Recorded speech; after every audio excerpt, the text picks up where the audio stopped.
عابد ساقی صاحب کے ساتھ میرا جو تعلق ہے وہ یونیورسٹی لاء کالج سے ہے. ہم ایک ہی سیشن کے ہیں اور اس کے ساتھ ساتھ ہم ایک سیکشن بھی ہمارا ایک تھا اور ہم ہمیشہ بیک بینچرز ہوا کرتے تھے. تو آج کا جو ٹاپک ہے یہ واقعی اس پہ کافی اس کا احاطہ کیا جا سکتا ہے کافی زیادہ، اور اس کو اگر ہم اس پرسپیکٹو سے دیکھیں کہ جو موجودہ ایک پروسیڈنگز پینڈنگ ہے سپریم کورٹ آف پاکستان میں کہ سویلینز کا trial under the Pakistan army act, ہمیں تھوڑا سا اس میں محتاط ہونا پڑے گا تھوڑا سا، کیونکہ یہ میٹر سب جوڈس ہے سپریم کورٹ آف پاکستان میں اور اس پہ فار اینڈ اگینسٹ جو ہے وہ بحث ہو رہی ہے. لیکن اصولی طور پہ being a student of law میرا ذاتی یہ خیال ہے کہ یہ جو اسپیشل کورٹس کا کانسیپٹ ہے یہ نہیں ہونا چاہیے. اگر ہم دیکھیں کہ ہمارے جو میجر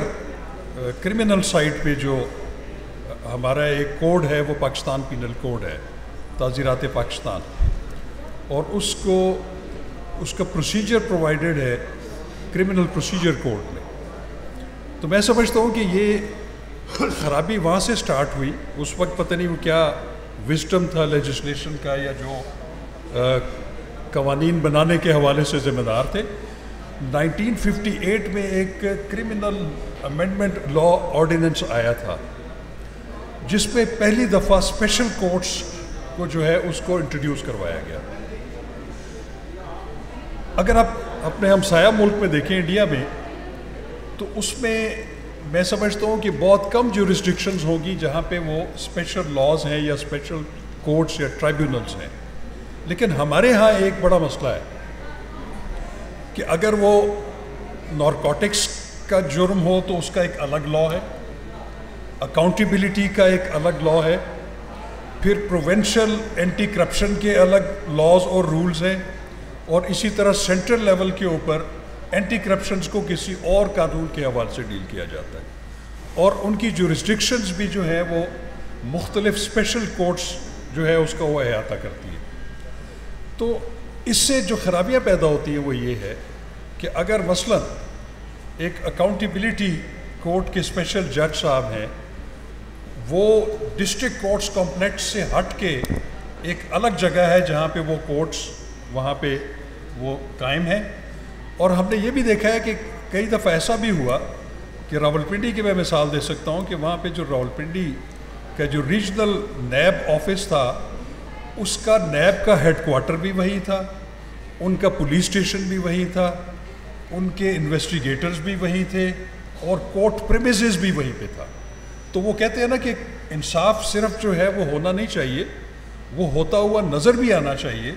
تو جب آپ ایک گھٹن زدہ ماحول میں جہاں پہ پروسیکیوشن بھی وہیں پہ ہے، لاک اپ بھی وہیں پہ ہے، پولیس اسٹیشن بھی وہیں پہ ہے، اور وہاں پہ آپ نے ایک سیشن جج لیول کے ایک جوڈیشل آفیسر کو اسپیشل پاورز دے کے ایک نوٹیفیکیشن کے ذریعے وہاں پہ اکاؤنٹیبلٹی کورٹ کا جج بنا دیا، تو وہاں پہ انصاف ہوتا ہوا نظر نہیں آتا. اور اسی طرح میں اور بھی مثالیں دے سکتا ہوں کہ اور بھی جو اسپیشل کورٹس ہیں، میں یہ سمجھتا ہوں کہ ہمارے پاس جو قوانین موجود ہیں وہ تمام چیزوں کا احاطہ کرتے ہیں. اور اس میں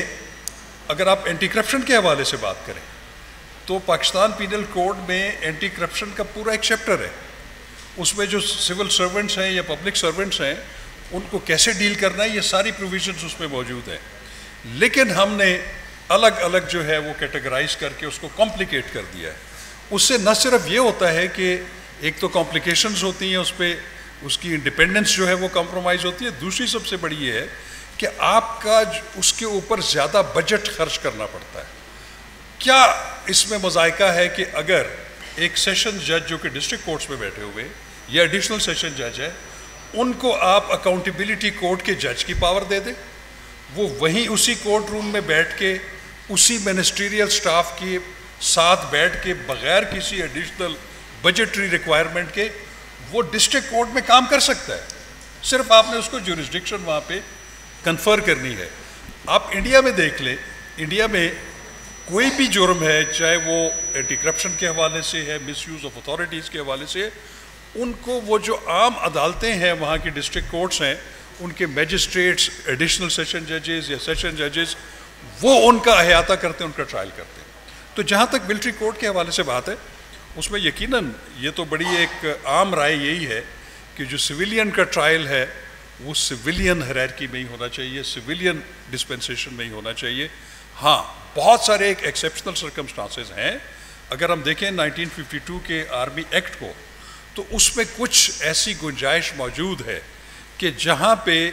کوئی سویلین جو ہے ان کنائیونس ود آرمی آفیسر اگر کوئی ایسے جرم کا ارتکاب کرتا ہے کہ جو اس کے ڈومین میں آتا ہے وہ بالکل ٹرائل ہو سکتا ہے اس کا, لیکن that has to be restricted only in a very very limited manner. تو ملٹری کورٹس کے حوالے سے ابھی میں سمجھتا ہوں کہ کوئی ایک فیصلہ سپریم کورٹ میں زیر تجویز ہے, وہ آنے والا ہے, اور میں سمجھتا ہوں کہ ایک اس سے اچھا ایک جوڈیشل جو وزڈم ہے وہ سامنے آئے گا. ہمیں اس کا انتظار کرنا ہے. Thank you.